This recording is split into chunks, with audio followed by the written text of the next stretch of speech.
അപ്പോൾ എല്ലാവർക്കും ആദ്യം തന്നെ ക്രിസ്മസ് ആശംസകൾ. അപ്പോൾ നമ്മുടെ ക്രിസ്മസൊക്കെ എടുത്തെത്തിക്കൊണ്ടിരിക്കുകയാണല്ലേ. അപ്പോൾ നിങ്ങൾക്ക് കണ്ടപ്പോൾ തന്നെ മനസ്സിലാവുമല്ലോ, നമ്മളിന്ന് വന്നിട്ടുള്ളത് ഒരു ക്രിസ്മസ് തീമിലുള്ളൊരു കേക്കായിട്ടാണ് കേട്ടോ.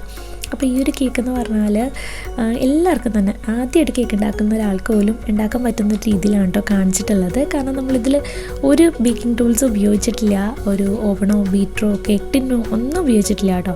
അപ്പോൾ എല്ലാവർക്കും എളുപ്പത്തിൽ തയ്യാറാക്കാൻ പറ്റുന്ന ഒരു രീതിയിലാണ് നമ്മൾ ഈ ഒരു കേക്ക് കാണിച്ചിട്ടുള്ളത്. അപ്പോൾ നമുക്ക് വേഗം തന്നെ വീഡിയോയിലോട്ട് പോകാം. ഈ ഒരു ക്രിസ്മസ് തീമിലുള്ളൊരു കേക്ക് എങ്ങനെയാണ് തയ്യാറാക്കുന്നത് നോക്കാം കേട്ടോ. അപ്പോൾ ആദ്യം തന്നെ നമുക്ക് കേക്കിന് വേണ്ടിയിട്ടുള്ള ഡ്രൈ ഇൻഗ്രീഡിയൻസ് ഒക്കെ ഒന്ന് അരിച്ചെടുക്കണം. അപ്പോൾ അരിപ്പയിലേക്ക് 1 കപ്പ് അളവിൽ മൈദ, അതുപോലെ 1/2 teaspoon baking powder, 1/4 teaspoon baking soda, ഇത്രയും ചേർത്തിട്ട് നന്നായിട്ടൊന്ന് അരിച്ചെടുക്കുക കേട്ടോ. ഇനിയിപ്പോൾ ബേക്കിംഗ് പൗഡർ നിങ്ങളുടെ അടുത്ത് ഇല്ലയെന്നുണ്ടെങ്കിൽ ബേക്കിംഗ് സോഡ എല്ലാവരുടെ വീട്ടിലും കാണില്ലേ, അപ്പോൾ ബേക്കിംഗ് സോഡ 1/2 ടീസ്പൂൺ ചേർത്ത് കൊടുത്താൽ മതി. എന്നിട്ട് അത് നന്നായിട്ട് മിക്സ് ചെയ്തിട്ടൊന്ന് മാറ്റി വെക്കുക. ഇനി വേറൊരു ബൗളിലേക്ക് നല്ല ഡ്രൈ ആയിട്ടുള്ളൊരു ബൗൾ എടുക്കണം കേട്ടോ. അതിലേക്ക് 2 കോഴിമുട്ട പൊട്ടിച്ചൊഴിക്കുന്നുണ്ട്. അതിലേക്ക് ഒരു നുള്ളു ഉപ്പ് കൂടിയിട്ടിട്ട് ഇതുപോലൊരു വിസ്ക് ഉണ്ടെങ്കിൽ അത് വെച്ചിട്ടൊന്ന് ചരിച്ച് പിടിച്ചിട്ട് ഇതുപോലെ ഒന്ന് ബീറ്റ് ചെയ്ത് കൊടുക്കുക. ഇനിയിപ്പോൾ ഈ ഒരു വിസ്ക് ഇല്ലയെന്ന് വിചാരിച്ചിട്ട് ആരും വിഷമിക്കേണ്ട, നമ്മുടെ മിക്സിയുടെ ജാറിലിട്ടിട്ട് ഒന്ന് നന്നായിട്ട് അടിച്ചെടുത്താൽ മതി കേട്ടോ. അപ്പോൾ മുട്ട ഇതുപോലെ ഒന്ന് പതഞ്ഞ് വന്ന ശേഷം നമ്മളിതിലേക്ക് ചേർക്കുന്നത് 1/4 കപ്പ് പൊടിച്ചിട്ടുള്ള പഞ്ചസാരയാണ് കേട്ടോ. അപ്പോൾ പൊടിച്ചിട്ടുള്ള പഞ്ചസാര ചേർത്ത് കൊടുത്തിട്ട് ഇതുപോലെ വീണ്ടും ആ വിസ്ക് വെച്ചിട്ട് ചരിച്ച് പിടിച്ചിട്ട് തന്നെ നന്നായിട്ടൊന്ന് ബീറ്റ് ചെയ്ത് കൊടുക്കുക കേട്ടോ. അപ്പോൾ അത്യാവശ്യം നന്നായിട്ട് ബീറ്റ് ചെയ്ത് പതഞ്ഞൊക്കെ വന്നു കഴിഞ്ഞിട്ടുണ്ടെങ്കിൽ നമ്മൾ ഇതിലേക്ക് ചേർക്കുന്നത് 1/4 കപ്പ് അളവിൽ ഓയിലാണ്. ഏതെങ്കിലും വെജിറ്റബിൾ ഓയിൽ ചേർക്കാം കേട്ടോ, വെളിച്ചെണ്ണ അല്ലാത്ത. പിന്നെ ഇതിലേക്ക് ഒരു ടീസ്പൂൺ വാനില എസൻസ് കൂടെ ചേർത്തിട്ടുണ്ട്. എന്നിട്ട് നന്നായിട്ട് ഒന്നുകൂടെ ഒന്ന് ബീറ്റ് ചെയ്തെടുക്കാം. അപ്പോൾ നമ്മുടെ മുട്ടയുടെ മിക്സ് റെഡി ആയിട്ടുണ്ട്. ഇനി ഇതിലേക്ക് നമ്മൾ നേരത്തെ അരിച്ച് വെച്ചിട്ടുള്ള നമ്മുടെ ഡ്രൈ ഇൻഗ്രീഡിയൻസ് ഉണ്ടല്ലോ, അത് കുറേശ്ശെയായിട്ട് ചേർത്തിട്ട് ഇതുപോലെ ഒന്ന് മിക്സ് ചെയ്ത് കൊടുക്കാം. അപ്പോൾ ലാസ്റ്റ് ഇത് മിക്സ് ചെയ്യുന്ന സമയത്ത് കുറച്ച് കട്ടിയായിരിക്കും. അപ്പോൾ ആ ഒരു സമയത്ത് ഒരു 2-3 ടേബിൾ സ്പൂൺ പാലൂടെ ഒഴിച്ചു കൊടുക്കുക കേട്ടോ. പാലൊഴിച്ച് കൊടുത്തിട്ട് അതിൻ്റെ ആ ഒരു കൺസിസ്റ്റൻസി ഇതുപോലെ ആക്കിയിട്ട് എടുക്കുക. ഒരുപാട് കട്ടിയല്ല, ഒരുപാട് ലൂസല്ല കേട്ടോ. ഇനി നമ്മൾ കേക്ക് തയ്യാറാക്കാൻ പോകുന്നത് ഇതുപോലൊരു സോസ് പാനിലാട്ടോ. അപ്പോൾ നിങ്ങളുടെ അടുത്ത് കേക്ക് ടിന് ഒന്നും ഇല്ലാന്നുണ്ടെങ്കിൽ ഇതുപോലൊരു പാൻ ഉണ്ടാവില്ലേ, അതെടുത്താൽ മതി. അതിൽ കുറച്ച് എണ്ണ ഒന്ന് തടവിയിട്ട് ഒരു ബട്ടർ പേപ്പർ ഇതുപോലെ വെച്ച് കൊടുക്കുന്നുണ്ട്. ബട്ടർ പേപ്പർ ഇല്ലെങ്കിൽ കുഴപ്പമില്ല കേട്ടോ, കുറച്ച് മൈദ ഒന്ന് തൂവി കൊടുത്താൽ മതി. എന്നിട്ട് അതിൻ്റെ മുകളിലേക്കായിട്ട് നമുക്ക് നമ്മുടെ ബാറ്റർ ഒഴിച്ച് കൊടുക്കുക. നന്നായിട്ട് ടാപ്പ് ചെയ്ത് കൊടുക്കുക കേട്ടോ, എയർ ബബിൾസ് ഒക്കെ പോകാൻ വേണ്ടിയിട്ട്. എന്നിട്ട് താഴെ നമ്മളിതുപോലൊരു ദോശക്കല്ല് വെച്ചിട്ട് ഒന്ന് ചൂടാക്കിയിട്ടെടുക്കുക. എന്നിട്ട് അതിൻ്റെ മുകളിലേക്കായിട്ട് നമ്മുടെ സോസ് പാൻ വെച്ച് കൊടുക്കുക. എന്നിട്ട് ഇത് അടച്ച് വെച്ചിട്ട് ലോ ഫ്ലെയിമിൽ ഒരു 30 മുതൽ 35 മിനിറ്റ് വരെ ബേക്ക് ചെയ്തെടുക്കുക. 30 മിനിറ്റ് കഴിയുമ്പോൾ ഇതുപോലെ ഒന്ന് തുറന്ന് നോക്കിയിട്ട് ഒരു കത്തി വെച്ചിട്ടൊന്ന് കുത്തി നോക്കിയാൽ മതി. അപ്പോൾ കേക്കൊക്കെ നന്നായിട്ട് റെഡി ആയിട്ടുണ്ട് കേട്ടോ. ഇനി തണുത്ത് കഴിഞ്ഞിട്ട് നമുക്ക് ഈ കേക്ക് ഇതിൽ നിന്ന് മാറ്റി ഒരു പ്ലേറ്റിലേക്ക് മാറ്റാം. എന്നിട്ട് ബട്ടർ പേപ്പറൊക്കെ മാറ്റി കൊടുത്തിട്ട് ഒന്ന് തണുക്കാൻ വേണ്ടിയിട്ട് മാറ്റി വെക്കാം കേട്ടോ. അപ്പോൾ നമ്മുടെ കേക്കൊക്കെ ഇവിടെ നന്നായിട്ട് റെഡിയാക്കി കിട്ടിയിട്ടുണ്ട്, കണ്ടില്ലേ, നല്ല സോഫ്റ്റ് ആയിട്ടുള്ളൊരു സ്പഞ്ചാട്ടോ. അപ്പോൾ ഇന്നത്തെ ഇതുപോലെ 3 ലെയറായിട്ടൊന്ന് കട്ട് ചെയ്തെടുക്കുന്നുണ്ട്. ഞാൻ ജസ്റ്റ് കത്തി വെച്ചിട്ടാട്ടോ കട്ട് ചെയ്തെടുത്തിട്ടുള്ളത്. എന്നിട്ടത് മാറ്റി വെക്കുക.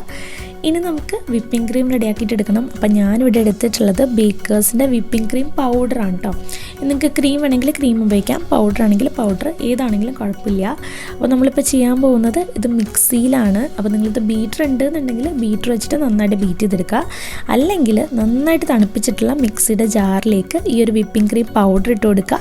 അതുപോലെ ഒരു 100 ml പാലൂടെ, തണുത്തിട്ടുള്ള പാലൂടെ ഒഴിച്ചു കൊടുത്തിട്ട് 2-3 മിനിറ്റ് നല്ല ഹൈ സ്പീഡിലങ്ങ് അടിച്ചിട്ടെടുക്കുക കേട്ടോ. അപ്പോൾ ഇതുപോലെ അടിച്ചിട്ടെടുക്കുകയാണെങ്കിൽ നമ്മുടെ ക്രീം ഇതുപോലെ റെഡിയായി കിട്ടും.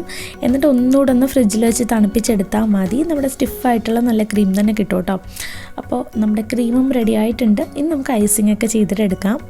അപ്പോൾ ഞാനിവിടെ ഒരു പ്ലേറ്റിൽ ഒരു പഴയ കേക്ക് ബോർഡ് വെച്ച് കൊടുത്തിട്ടുണ്ട് കേട്ടോ. അതിൽ കുറച്ച് ക്രീം ആക്കിയിട്ട് ആദ്യത്തെ ലെയർ കേക്ക് വെച്ച് കൊടുത്തു. എന്നിട്ട് നമ്മൾ കുറച്ച് ഷുഗർ സിറപ്പ് ആക്കി കൊടുക്കുന്നുണ്ട്. ഷുഗർ സിറപ്പ് എന്ന് പറഞ്ഞാൽ കുറച്ച് വെള്ളവും പഞ്ചസാരയും കൂടെ നന്നായിട്ട് തിളപ്പിച്ചെടുത്തിട്ടുള്ളതാണ് കേട്ടോ. എന്നിട്ട് അതിൻ്റെ മുകളിലേക്കായിട്ട് ക്രീം ആക്കി കൊടുക്കുക. എന്നിട്ട് അടുത്ത ലെയർ കേക്ക് വെച്ച് കൊടുക്കുക. അതിലും ഇതുപോലെ തന്നെ ഷുഗർ സിറപ്പ് ആക്കി കൊടുക്കുക. പിന്നെ നമ്മൾ ക്രീം തേച്ച് കൊടുക്കുക നന്നായിട്ട്. അതൊരു സ്പൂൺ വെച്ചിട്ടോ ഒരു കത്തി വെച്ചിട്ടോ തേച്ച് കൊടുത്താൽ മതി കേട്ടോ. അതിനുശേഷം നമ്മൾ അതിൻ്റെ മുകളിലേക്കായിട്ട് അവസാനത്തെ ലെയർ കേക്ക് കൂടെ വെച്ച് കൊടുക്കുക. എന്നിട്ട് അതിലും നമ്മൾ നന്നായിട്ട് ഷുഗർ സിറപ്പ് ആക്കി കൊടുക്കുക. ഇനി ഫുള്ളായിട്ട് നമ്മൾ നമ്മുടെ ക്രീം വെച്ചിട്ട് കേക്ക് കവർ ചെയ്തെടുക്കണം കേട്ടോ. അപ്പോൾ ഇപ്പോൾ ഒരുപാട് ഇങ്ങനെ സ്റ്റിഫായിട്ടുള്ള ക്രീം അല്ലെങ്കിൽ നിങ്ങൾ കുഴപ്പമില്ല കേട്ടോ മിക്സിൽ ചെയ്യുമ്പോൾ. കാരണം നമ്മളിത് ഫുള്ളായിട്ട് നമ്മുടെ കേക്ക് കവർ ചെയ്തെടുക്കുക. എന്നിട്ട് നിങ്ങളടുത്ത് ഇതുപോലൊരു ATM കാർഡോ എന്തെങ്കിലും ഉണ്ടെങ്കിൽ ആ കാർഡ് വെച്ചിട്ട് നമ്മൾ ഈ കേക്കിൻ്റെ ഐസിങ് ഒന്ന് അത്യാവശ്യം ഒന്ന് ലെവൽ ചെയ്തെടുക്കുക കേട്ടോ. അപ്പോൾ നമുക്ക് പറ്റുന്ന പോലെ ഇതുപോലെ ഒന്ന് ആ കാർഡ് വെച്ചിട്ട് ലെവൽ ചെയ്തെടുക്കുക. എന്നിട്ട് ഫ്രിഡ്ജിൽ വെച്ചിട്ട് നന്നായിട്ട് തണുപ്പിച്ചെടുത്താൽ മതി. അപ്പോൾ നമ്മുടെ കേക്ക് നല്ല സെറ്റായി കിട്ടും കേട്ടോ. ഇനി അതിൻ്റെ മുകളിലേക്കായിട്ട് നമ്മൾ കുറച്ച് വൈറ്റ് ചോക്ലേറ്റ് ഗ്രേറ്റ് ചെയ്തെടുത്തിട്ടുള്ളതാണ്. അത് വെച്ചിട്ട് ഫുള്ളായിട്ട് നിങ്ങൾ കേക്ക് അങ്ങ് കവർ ചെയ്ത് കൊടുത്താൽ മതി. അപ്പോൾ ആ ഒരു അത്ര പെർഫെക്റ്റ് ഒന്നും അല്ലെങ്കിലും കുഴപ്പമില്ല കേട്ടോ. കേക്ക് അത്യാവശ്യം നല്ല ഭംഗിയിൽ തന്നെ ഇരിക്കും. അപ്പോൾ നമ്മൾ ആ വൈറ്റ് ചോക്ലേറ്റ് വെച്ചിട്ട് ഫുള്ളായിട്ട് നമ്മുടെ കേക്ക് നല്ല കവർ ചെയ്തെടുത്തിട്ടുണ്ട് കേട്ടോ. ഇനി നമുക്കിതിൻ്റെ മുകളിൽ കുറച്ച് ഡെക്കറേഷൻസ് ഒക്കെ ചെയ്യണ്ടേ. അപ്പോൾ അതിന് വേണ്ടിയിട്ട് നമുക്ക് വേണ്ടത് വൈറ്റ് ചോക്ലേറ്റ് ആണ്. അപ്പോൾ താഴെ ഒരു ബൗളിൽ കുറച്ച് വെള്ളം വെക്കുക. എന്നിട്ട് അതിൻ്റെ മുകളിലായിട്ട് ഒരു ഗ്ലാസ് ബൗളോ അല്ലെങ്കിൽ ഒരു സ്റ്റീലിൻ്റെ പാത്രം വെച്ച് കൊടുത്തിട്ട് അതിലേക്ക് നമ്മൾ വൈറ്റ് ചോക്ലേറ്റ് ഇട്ട് കൊടുക്കുന്നുണ്ട്. അപ്പോൾ ഈ ഒരു വൈറ്റ് ചോക്ലേറ്റ് നമുക്ക് കടയിൽ വാങ്ങാൻ കിട്ടും കേട്ടോ ഇതുപോലെ. അപ്പോൾ അതൊന്ന് നന്നായിട്ട് ഇതുപോലെ ഒന്ന് മെൽറ്റ് ചെയ്തിട്ട് എടുക്കാം. അപ്പോൾ വൈറ്റ് ചോക്ലേറ്റ് മെൽറ്റ് ചെയ്തെടുത്ത ശേഷം നമ്മളിതിലേക്ക് കുറച്ച് ആ ഒരു ഗ്രീൻ കളറാട്ടോ ആക്കി കൊടുക്കുന്നത്. അപ്പോൾ നമുക്ക് ആ ഒരു ക്രിസ്മസ് ട്രീ പോലെ ചെയ്തെടുക്കാൻ വേണ്ടിയിട്ടാണ്. അപ്പോൾ ഇതിലേക്ക് ഞാനിപ്പോൾ ബേക്കേഴ്സിൻ്റെ ഗ്രീൻ കളർ ചേർത്ത് കൊടുക്കുന്നുണ്ട്. എന്നിട്ട് നന്നായിട്ട് മിക്സ് ചെയ്തെടുക്കാം കേട്ടോ. എന്നിട്ട് സാധാരണ ഒരു പ്ലാസ്റ്റിക് കവറില്ലേ അതിലൊന്ന് ആക്കി കൊടുക്കുന്നുണ്ട്. എന്നിട്ട് ഒരു ബട്ടർ പേപ്പറോ അല്ലെങ്കിൽ ഒരു പ്ലാസ്റ്റിക് ഷീറ്റോ എടുക്കുക. അതിൽ നിങ്ങൾക്ക് എന്ത് സ്റ്റിക്ക് വേണമെങ്കിലും എടുക്കാം കേട്ടോ. ഞാൻ ഇപ്പോൾ സാധാരണ ഇറുക്കിലേ എടുത്തിട്ടുള്ളത്, അതെങ്കിലും ഉണ്ടാവില്ല എല്ലാവരുടെ വീട്ടിലും. അപ്പോൾ ആ ഒരു സ്റ്റിക്ക് വെച്ച് കൊടുത്തിട്ട് അതിൻ്റെ മുകളിലേക്ക് എടുത്ത് ഇതുപോലെ ഈ ഒരു രീതിയിലൊന്നും ആക്കി കൊടുത്താൽ മതി. അതൊരു ട്രീയുടെ ഷേപ്പിൽ വന്നോളൂ കേട്ടോ, ഒരു ബുദ്ധിമുട്ടും ഇല്ല. എന്നിട്ട് അതിൻ്റെ മുകളിൽ ഞാനിപ്പോൾ കുറച്ച് സ്പ്രിങ്കിൾസ് ഇടുന്നുണ്ട്. നിങ്ങൾക്ക് സ്പ്രിങ്കിൾസ് ഇല്ലയെന്നുണ്ടെങ്കിൽ അതിട്ടില്ലെങ്കിലും കുഴപ്പമില്ല കേട്ടോ, കാണാൻ നല്ല ഭംഗിയായിരിക്കും. അപ്പോൾ ഇതുപോലെ ഒരു 3-4 എണ്ണം ചെയ്തെടുക്കുന്നുണ്ട് ട്രീ പോലെ. എന്നിട്ട് ഇതൊന്ന് പുറത്ത് വെച്ചിട്ടുണ്ടെങ്കിൽ തന്നെ സെറ്റായി കിട്ടും കേട്ടോ നമ്മുടെ ട്രീ ഒക്കെ. അപ്പോൾ അത്രേ ഉള്ളൂ. അപ്പോൾ നിങ്ങൾ പ്ലാസ്റ്റിക് ഷീറ്റിലാണെങ്കിലും ചെയ്താൽ മതി. അപ്പോൾ നമ്മുടെ ട്രീ ഒക്കെ നല്ല സെറ്റായിട്ട് വന്നിട്ടുണ്ട്, കണ്ടില്ലേ? അത്രേ ഉള്ളൂ. അപ്പോൾ നിങ്ങൾ ഇറുക്കിലോ അല്ലെങ്കിൽ എന്തെങ്കിലും ടൂത്ത് പിക്കോ സംഭവങ്ങളോ വെച്ചിട്ട് ഇതുപോലെ നാക്കി കൊടുക്കാം. എന്നിട്ട് നമ്മുടെ കേക്കിൽ അവിടെ ഇവിടെയൊക്കെ ഒന്ന് ഈ ഒരു ട്രീ ഒക്കെ ഒന്ന് കുത്തി കൊടുക്കാം കേട്ടോ. അപ്പോൾ ആ ഒരു ക്രിസ്മസിൻ്റെ ഒരു ലുക്കൊക്കെ കിട്ടും. പിന്നെ ഇതുപോലൊരു നമുക്ക് വാങ്ങാൻ കിട്ടില്ലേ ആ ഒരു സാന്റാക്ലോസിൻ്റെ ചെറിയൊരു സംഭവം, അതൊക്കെ വെച്ച് കൊടുത്തിട്ടുണ്ട് കേട്ടോ ഒരു ഭംഗിക്ക്. എന്നിട്ട് ഇത്രയൊക്കെ ഉള്ളൂ നമ്മുടെ കേക്ക്. അപ്പോൾ ഒരു സ്നോ ഫീലിംഗ് ഒക്കെ കിട്ടാൻ വേണ്ടിയിട്ടാണ് നമ്മൾ ഈ ഒരു രീതിയിൽ ചെയ്തിട്ടുള്ളത്. പിന്നെ താഴെ ഞാൻ കുറച്ച് ചെറി ഇതുപോലെ കട്ട് ചെയ്തിട്ട് ഫുള്ളായിട്ട് വെച്ച് കൊടുത്തിട്ടുണ്ട്. ഒരു ചെറി ഹാഫായിട്ട് കട്ട് ചെയ്തിട്ട് ആ ഒരു റെഡ് പോലെ കിട്ടാൻ വേണ്ടിയിട്ട് കേട്ടോ. പിന്നെ ഇതിൻ്റെ മുകളിലായിട്ട് നമ്മൾ കുറച്ചിങ്ങനെ വൈറ്റ് ചോക്ലേറ്റ് ഇങ്ങനെ ഒന്ന് സ്പ്രെഡ് ചെയ്ത് കൊടുക്കുക. ആ ഒരു മഞ്ഞൊക്കെ വീണൊരു ഫീലിംഗ് ഒക്കെ കിട്ടില്ലേ, അതിന് വേണ്ടിയിട്ടാണ് കേട്ടോ. നമ്മുടെ ട്രീയിലൊക്കെ ആ ഒരു മഞ്ഞിരിക്കുന്ന പോലെ ഇല്ലേ ഇപ്പോൾ.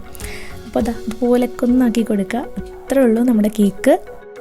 ഇപ്പോൾ കാണാൻ അത്യാവശ്യം നല്ലൊരു ക്രിസ്മസ് തീമൊക്കെ കിട്ടിയിട്ടില്ലേ. അപ്പോൾ ഇത്രേ ഉള്ളൂ കേട്ടോ. അപ്പോൾ ഈ ഒരു കേക്കിൽ നിങ്ങൾക്ക് കണ്ടപ്പോൾ തന്നെ മനസ്സിലായിട്ടുണ്ടാവും, വളരെ സിമ്പിളായിട്ടല്ലേ നമ്മൾ ചെയ്തിട്ടുള്ളത്. എല്ലാവർക്കും തന്നെ വീട്ടിൽ ചെയ്ത് നോക്കാൻ പറ്റുന്ന രീതിയിലാണ് കേട്ടോ കാണിച്ചിട്ടുള്ളത്. അപ്പോൾ എല്ലാവരും തന്നെ ഈ ഒരു ക്രിസ്മസിന് എന്തായാലും ഈ ഒരു കേക്ക് ട്രൈ ചെയ്ത് നോക്കുക. ട്രൈ ചെയ്ത് നോക്കിയാൽ മാത്രം പോരാ കേട്ടോ, ഫോട്ടോസ് അയച്ചു തരിക, അതുപോലെ ഫീഡ്ബാക്സ് ഒക്കെ അറിയിക്കുകയും വേണം. അതുപോലെ ഇതുപോലെ നല്ല കേക്കിൻ്റെ റെസിപ്പീസൊക്കെ കാണാൻ വേണ്ടിയിട്ട് നമ്മുടെ ചാനൽ സബ്സ്ക്രൈബ് ചെയ്യുക. അപ്പോൾ വീണ്ടും നല്ലൊരു വീഡിയോ ആയിട്ട് കാണാം. Thank you.